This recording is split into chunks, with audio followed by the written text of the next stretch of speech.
Gue gak habis pikir guys, gue gak habis pikir. Kalau yang diserang, yang dihancurin, yang digeruduk, itu adalah tempat judi, tempat maksiat, ya, tempat minum-minuman keras, tempat narkoboy, ya mungkin bisa dimaklumi gitu loh. Ini yang dihancurin rumah doa. Jadi kronologinya itu sekelompok warga mendatangi rumah doa milik jemaat GKSI Anugerah Padang di Kelurahan Padang Serai, Kecamatan Koto Tengah.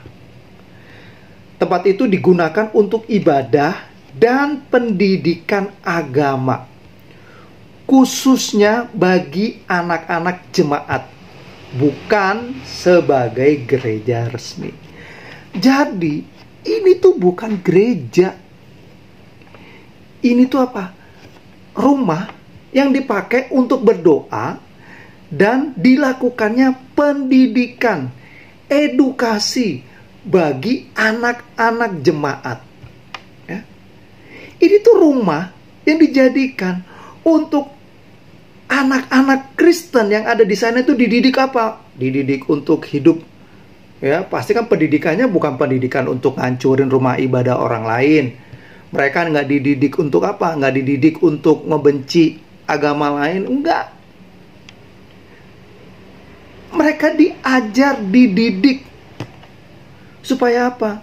Supaya mereka memiliki karakter atau nilai-nilai yang dimiliki oleh Tuhan Yesus sesuai ajaran Alkitab. Tuh, rumah itu dipakai untuk itu. Ya. Lo kebayang gak sih? Lo kebayang lagi ibadah, ya lagi ibadah enak-enak, lagi doa. Gue bisa bayangin mungkin mereka berdoa untuk supaya Tuhan memberkati kota Padang. Mungkin juga mereka berdoa untuk bangsa dan negara. Mungkin mereka juga berdoa untuk apa? Supaya kesejahteraan masyarakat kota Padang. Mungkin lu kebayang gak sih? Gue bisa bayangin itu ya. Ketika mereka duduk berdoa, terus di tempat lain ada anak-anak yang sedang diajar untuk mereka cinta Tuhan, untuk mereka itu menyayangi sesama. Ya, tiba-tiba sekelompok orang datang, teriak-teriak, ya, merusak, menghancurkan, ya, mecahin kaca, nendang pagar, nyuruh orang keluar. Bahkan di video kita bisa ngelihat bagaimana anak-anak tuh menangis, menjerit sampai ada yang terluka.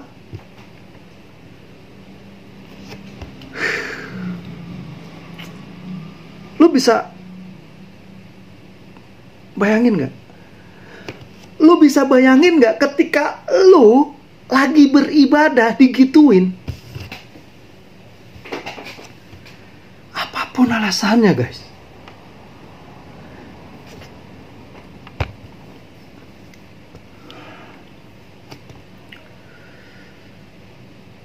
Gue gak bisa bayangin puluhan orang masuk ke dalam gedung sambil teriak bubar, memaksa ibu-ibu dan anak-anak keluar. Sementara beberapa orang merusak fasilitas menggunakan kayu memecahkan, sambil teriak-teriak hancurin, hancurin. Oh my God.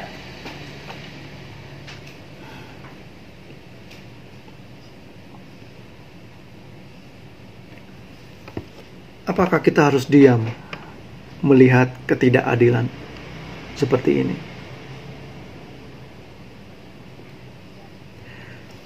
Gua nggak pernah mendengar di tempat yang mayoritas agamanya Hindu, ya, di Bali, ada sekelompok orang yang datang teriak-teriak langsung ngancurin masjid atau musola atau tempat yang yang dimana orang lagi sedang sembahyang, sedang sholat, gak pernah gue mendengar. Gue juga gak mendengar mungkin di daerah yang mayoritas Kristen, tiba-tiba ada sekelompok orang Kristen ngegeruduk langsung memecahkan, wah ngancurin semua. Gak pernah gue mendengar. Gak pernah gue mendengar cerita itu.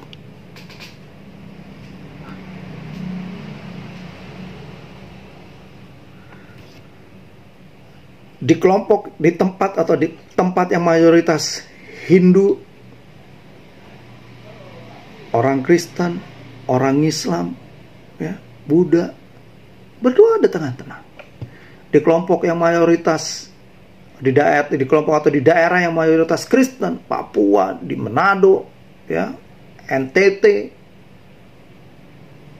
orang Hindu, Buddha, Islam, semua bisa berdoa dengan tenang.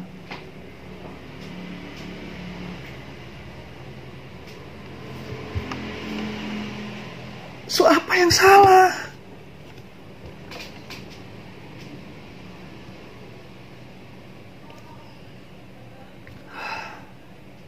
Apa yang salah, guys? Apa yang salah menurut kalian, guys? Apa yang salah menurut kalian? Coba deh, coba kalian tulis di kolom komentar. Apa yang salah? Apa salah didikan, apa salah ajaran, atau salah nangkep, atau mau gimana itu?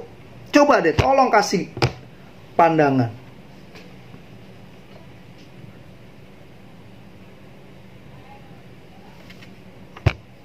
Gua berharap pemerintah, khususnya Departemen Agama,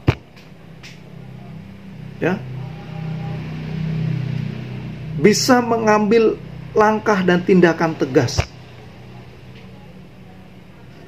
KPAI, Komisi Perlindungan Anak Indonesia, juga jangan diem aja. Komnas HAM, jangan diem aja.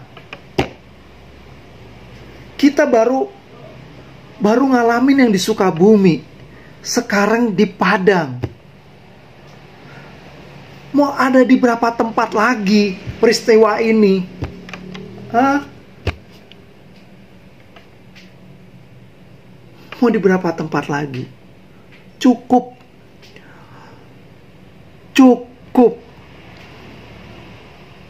Cukup mengatasnamakan SKB 3 Menteri. Cukup mengatasnamakan tidak ada izin. Cukup mengatasnamakan ini tempat mayoritas. Gak boleh tuh agama lain ada di tempat ini. Cukup mempersulit orang untuk melakukan ibadah. Ingat, kita ada di Republik Indonesia, bukan negara agama. Di Republik Indonesia ini, semua orang berhak memilih, menentukan agamanya. Semua warga negara dilindungi oleh undang-undang. Untuk apa? Menjalankan agamanya. Teman-teman yang Muslim juga dilindungi oleh undang-undang. Ketika teman-teman hidup dan tinggal di tempat yang mayoritas Kristen, mayoritas Buddha, mayoritas Hindu, mayoritas Konghucu, mayoritas Katolik, teman-teman Muslim dilindungi undang-undang. Sehingga teman-teman bisa menjalankan ibadah dengan tenang. Begitupun juga teman-teman Kristen, Hindu, Buddha, Konghucu, Katolik, ya, dilindungi oleh undang-undang. Dan mereka memiliki kebebasan untuk menjalankan ibadahnya sekalipun di tempat yang mayoritas Muslim. Mari kita jaga semangat ini. Mari kita jaga semangat persatuan. Jangan ego. Jangan selalu merasa, oh gue mayoritas, lu minoritas. Ingat loh, di sini mungkin kita mayoritas, tapi belum tentu di sana kita mayoritas. Bisa juga kita minoritas.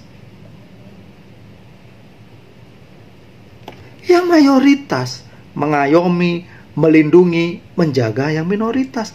Bukan menekan, bukan menghancurkan, bukan. Mari kita kembali kepada semangat Bhinneka Tunggal Ika. Mari kita kembali kepada ajaran Pancasila sebagai dasar negara kita. Mari kita tegakkan Undang-Undang Dasar 45 yang menjaga kebebasan setiap warga negaranya untuk memeluk, mengikuti, dan menjalankan ibadah sesuai pilihannya. God bless you.